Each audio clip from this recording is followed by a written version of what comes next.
Hello friends, welcome wireless IQ classes में। तो सब लोग दोस्तों कमेंट कर रहे थे कि एसएससी जीडी की किस फोर्स में सैलरी सबसे ज़्यादा होती है और किस में सबसे कम होती है और किस में सबसे मीडियम होती है।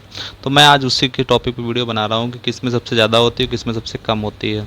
तो देखिए, एक ये भी बात है कि जिसमें खतरा कम होगा उसकी सैलरी कम होगी और जिसका खतरा ज़्यादा होगा उसमें सैलरी थोड़ी ज़्यादा होगी। क्योंकि अगर आपसे भी कोई कह दे कि भाई तुमको जंगल में रहना है और कोई कह दे कि भाई तुमको घर पे रहना है, तो दो लोग हैं, एक से कहो जंगल में रहेगा, एक से कहो घर में रहेगा, लेकिन आपको सैलरी दोनों को बराबर देंगे।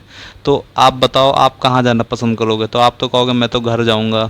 तो फिर जो दूसरा बंदा है तो क्या वो जंगल में तो जाएगा नहीं, क्योंकि आप आपको भी 20 रुपये दे रहा, उसको भी 20 रुपये दे रहा। लेकिन अगर उसको आप 40 रुपये दे दोगे तो वो कहेगा चलो अच्छा ठीक है मैं जंगल चला जाऊंगा, लेकिन मुझे थोड़ी सैलरी ज़्यादा दो। तो वही हाल है फोर्सों में। तो जिसमें थोड़ा खतरा ज़्यादा रहता है उसकी सैलरी ज़्यादा होती है और जिसमें खतरा नहीं रहता उसकी सैलरी बहुत ही कम होती है। लेकिन आप एक जो तो फिर जैसे आपको सैलरी मिलेगी तो आपको बहुत अच्छा लगेगा। लेकिन हाँ, अब मैं आपको बताते जा रहा हूँ। देखिए, मैं आपको पीछे से बता रहा हूँ कि सैलरी किस में से पहले कम होगी, जब फिर आगे बताऊँगा। तो 8 फोर्स हैं इसमें एसएससीडी में, तो सबसे नंबर 8 पे रखूँगा मैं एनसीबी को। एनसीबी की सैलरी सबसे कम है एसएससीडी की। क्यों? क्योंकि ये लेवल 1 की है और इसमें बेसिक पे इसका 18,000 है। तो आप बेसिक पे 18 है तो वही आपकी अप्रॉक्स ये बन जाएगी 32 से 33 हज़ार के अप्रॉक्स ये पर मंथ की सैलरी की। डीए वगैरह जो भी मिलता है, महंगाई महंगाई भत्ता वगैरह, एचआरए वगैरह, टीपीटी वगैरह, तो ये सब मिला के बता देता हूँ 33 के अप्रॉक्स ये बनेगी। तो फिर इसकी सैलरी थोड़ी कम हो गई। ठीक है, 8 नंबर पे इसको रखा। फिर 7 नंबर पे मैंने रखा है एसएसएफ को। एसएसएफ की सैलरी इसलिए थोड़ी कम है, इसमें रिस्क बहुत ही कम होता है, यदि ये हमेशा दिल्ली में रहती है तो इसमें रिस्क तो बहुत ही कम है। तो आप फिर ये भी सोचिए कि वही मैंने अभी जो कहानी बताई है, तो फिर उसमें एसएसएफ की सैलरी भी है, बहुत है, लेकिन और बाकी पैरामिलिट्री से थोड़ी कम है। एसएसएफ की वही आपकी 39,000 के आसपास बनेगी सैलरी पर मंथ। तो इतना क्लियर कर दिया। 7 नंबर पे कौन सी आ गई आपकी? एसएसएफ।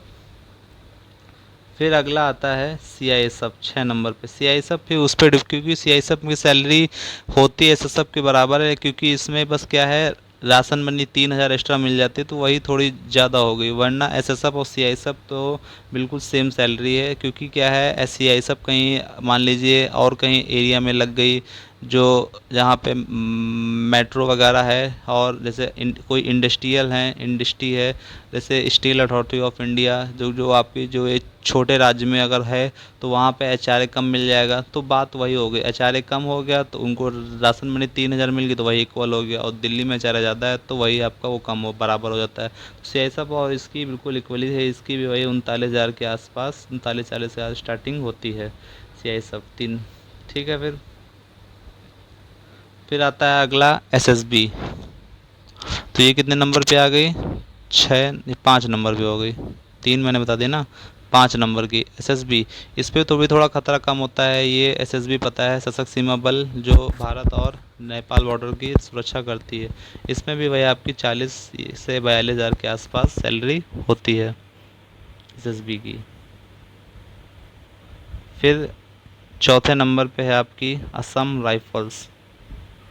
असम राइफल्स की भी सैलरी वही, अगर थोड़े इसको हाईली जोन में वही इसको 9700 एचआरए मिलता है, वो सॉरी रिक्स अलाउंस, तो वही इसकी सैलरी भी 45-43 हज़ार के आसपास बनती है असम राइफल्स की। तो ये नॉर्थ ईस्ट में रहती है तो ये भी थोड़ा इसमें ख़तरा भी कम होता है। आर्मी जैसी इसमें फैकल्टी होती है, बाकी पैरामिलिट्री में नहीं होता, लेकिन इसी केवल एक ही पैरामिलिट्री एक ही है जो आर्मी की फैकल्टी बिल्कुल देती है। सब कुछ आर्मी कैंटीन, आर्मी का कार्ड, सब कुछ आर्मी का होता है, बस केवल सैलरी गृह मंत्रालय के अधीन देती है। फिर अगला आ गया आपका बीएसएफ। तीसरे नंबर पर क्या आ गया आपकी?